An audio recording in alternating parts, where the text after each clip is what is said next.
J'ai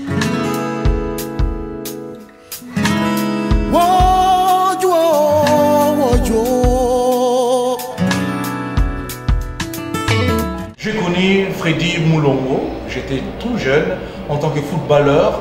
Il était footballeur dans le Daring Club, Daring Faucon, Daring Club Mapembe actuellement. Un bon défenseur. Il a presté aussi au sein de l'équipe nationale, les Léopards. C'est quelqu'un qui aimait la culture, qui a brillé de par la création de la revue ou magazine Jeune pour Jeune, qui a bercé toute notre jeunesse. Et tout Quinois de l'époque devait lire Jeune pour Jeune avec le slogan lisez et faites lire Jeune pour Jeune. Moi, je grandis avec ses œuvres, Jeune pour Jeune. Vous savez, on ne connaissait pas. On ne connaissait pas beaucoup ce genre d'hebdomadaire et on était curieux. À chaque semaine, on partait pour l'acheter et puis il y avait des histoires qu'il racontait, des histoires de garçons, des grands gaillards du quartier, tout ça. Et puis ça nous aidait beaucoup. Freddy Moulongo, durant la décennie 70, on ne pouvait pas parler de la jeunesse de notre pays sans citer le nom de Freddy Moulongo. Nous avons des grands écrivains, des grandes plumes de notre pays qui ont été sous la houlette de Freddy Moulongo.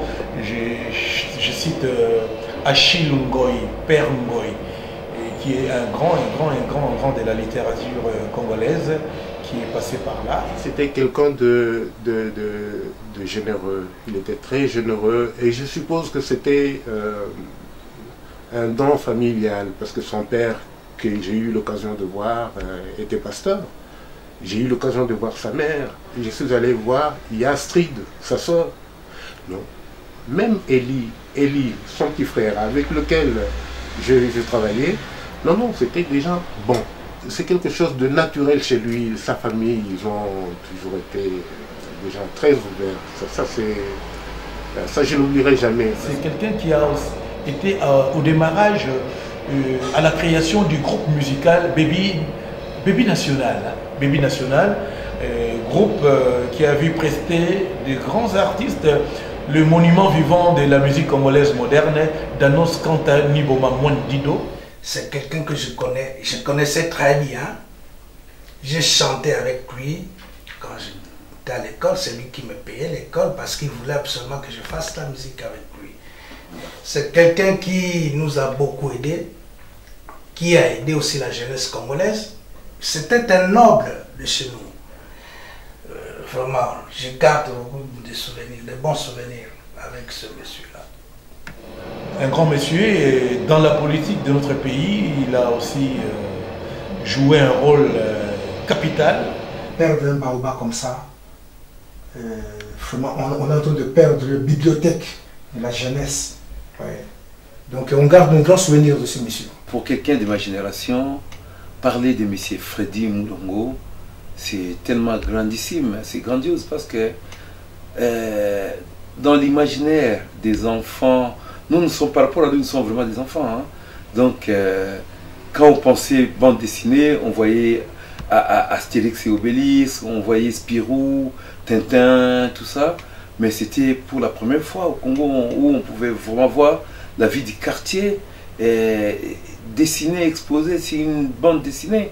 Apollo, ça, ce personnage, ce flic débonnaire, bête et méchant, c'est son idée. C'est son idée. Le concours des beaux bébés. Il fallait y penser, moi je n'y aurais jamais pensé, quoi. C'est un truc qui a eu beaucoup de succès. Et le Jeune pour Jeune lui-même, bon, on ne peut pas en parler, c'est pas l'occasion, mais il a eu beaucoup de succès. C'est un truc qui était vendu à travers tout le pays. Ouais. Donc c'était vraiment magnifique. Et cette personne-là nous a aidés, il nous a donné le goût de la lecture.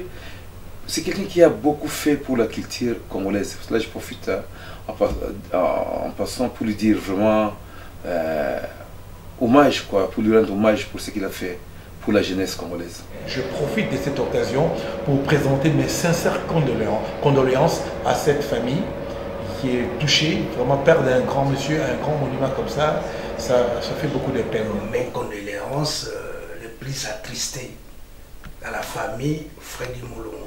Mes sincères condoléances à la famille. Surtout, ne vous découragez pas. Pensez à l'illustre disparu, que son nom repose en paix et que son nom reste toujours gravé dans l'histoire des Congolais.